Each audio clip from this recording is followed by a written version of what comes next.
Well, here we go. The Druid middle lane.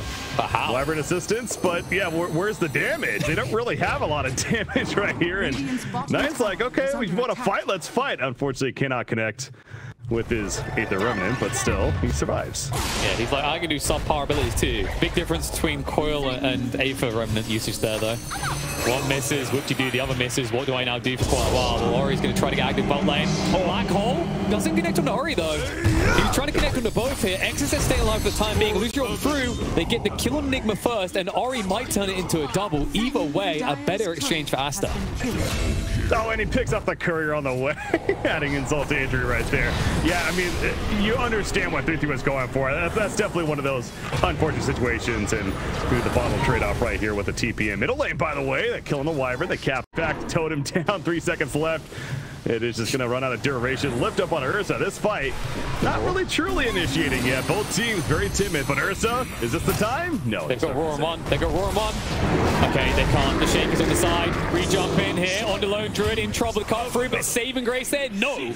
Cold Embrace will not keep him alive. LD goes down, and Tundra getting more and more out of these fights the longer they go on. Saksa still somehow actually living. Will go down finally. Ori being brought low. Ursa baited in somewhat. The Pulverize does come out to counter him.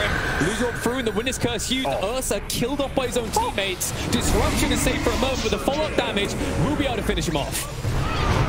Ori, fight continues. He's alive. Not for long, though. Will fall. XXS, still very tanky, but neglected and ignored. Without the Primal split, they seem to just not see him as a threat. Their mistake to make as Ori plows through. Triple kill. Now a 4 for the 3rd time in a row. He commits the coil onto the activated by BoBoKa, but there's that disruption save. That's going to force Aster to fully back away. Yeah, it's the chess match, KP. It really is. It's the engagement happens. It was a great catch from Ori. That just as you're talking about how they're sticking together too much, there was a bit of isolation there for the Void Spear. Ori tried to capitalize. There's a shot. He fights them. Let's pass. Reset. Well, what can they do with this? Breaky. I mean, this is a good start to the fight, but can they follow it up? Oh, that bear is still one alive. Primal Beast, not so much. He's going to be locked down by the Malphite. The bear trying to run away. Savage Roar, but they're just going to lock it down to the point where it's just dead. Resummon, of course, coming out from Monet, but back going to smoke up. So 25 seconds for the Earthshaker, but showing that they want to fight still. Okay. Just a little bit of brawling between the most elusive heroes on each side in the top lane. That means that neither is going to be participating in this bot battle. Skiter is leading the way. He can find Siamese Seed to open up. That's good because there's going to be no Winter's Curse, and he gets the prime target. We'll hunt through looking for more. Breaky. There you go. Black Hole's going to come out. 33 connects him with the bear, but not the main bear. Monet still unleashing the beast. Able to move forward and turn around the Skiter here. Bear on bear action, yet Skiter looking like he should come out ahead. Force out the enrage. Yours as well being used, and Pulverize turned around upon the 33 Enigma. But Ursa at the end of it. And this matchup itself is top net worth and clearly the big factor as to why Tundra has a lead. And he's going to be lifted up in the air. Once again, XXS though, he's going to get locked down himself. The Cold Embrace yet again comes out, but the Black Hole from 3-3 going to be used. Committing for it. He ain't being stopped. The curse ain't stopping him. And the stun after the fact. XXS can't get the split off. The lockdown is just too much to handle. And now Skitter's really going ham. BoBoKa has to respect that. Instead, he'll go south and secure the kill onto the puck. That's the bigger one anyways. Yep, it really is the bear wall. It begins how all bear walls do. They sniff each other, they don't like what they smell, and they attack, and now they're attacking more. Lone Druid found in the back line. Stun comes out, cursing the rock throw from Primal Beast. Buybacks now commit to try and turn around, but Skiter able to officially stay in this one. Commit with the bash to come out. 9 brought low, but saved by the disruption. And Monet in a little too deep here. 9 will live, but the bear lord will not. In fact, the laudable bears will keep on chasing. Skiter is unassailable in this game. This switch blink, I mean, you just see, he's just a Zoom boy right here. You are not running away from the bear. The troubles earlier of not. Or dispel him with the dispel magic. And that might give you enough time because if the Opal's not there, you're not guaranteed to get bashed. The problem is Skiter has double BKB, and Skiter wants food, and he's found it. More bear on bear action, Cold Embrace to try and save the day. But I hesitate to dream of a world in which a Brewmaster does not die here. It's just rinse and repeat, the same thing over and over again. The Cold Embrace comes out, it just doesn't matter. He cannot get it off. Down goes the Primal Beast. He's out for 90. that before, and he's dead. The onslaught of the back line. Primal is doing what it can to pulverize. Fuck that up. Black hole immediately. There's the curse onto the Void Spirit. Actually, Void Spirit's taking a good amount of damage.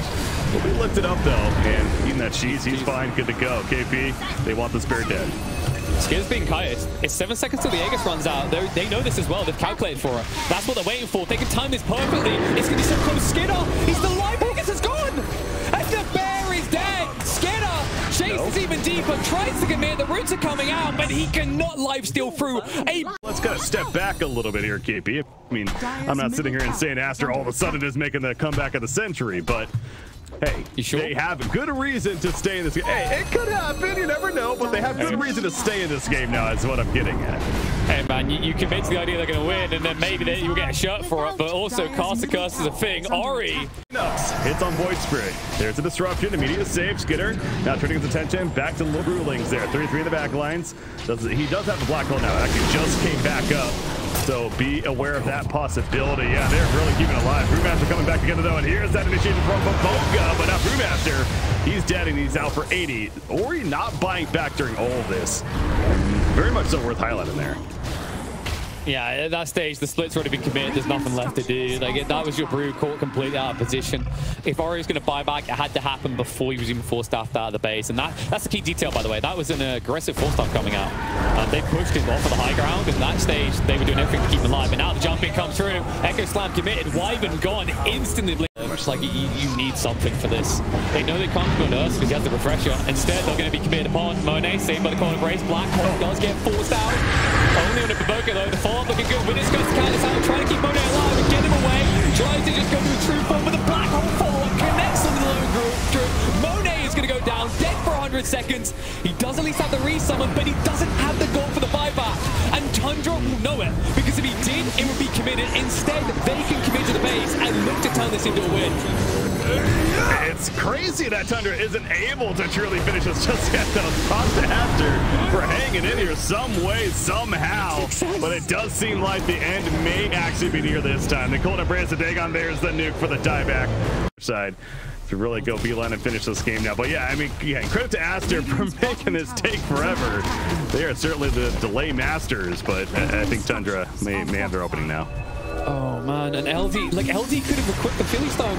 It's just sitting there, not being used. He's still not able to buy back. They know it. The park gets caught out. Echo Slam to close him out. Pretty content now.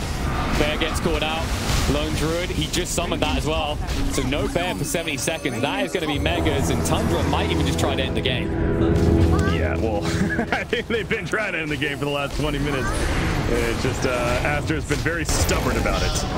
Let's just put it that way. But the Dagon nuke again, and there you go. It is actually official now. GG's come out, and Tundra will take game number 2, and they split the series here in this best of 2, the first one of the day. So certainly a much better.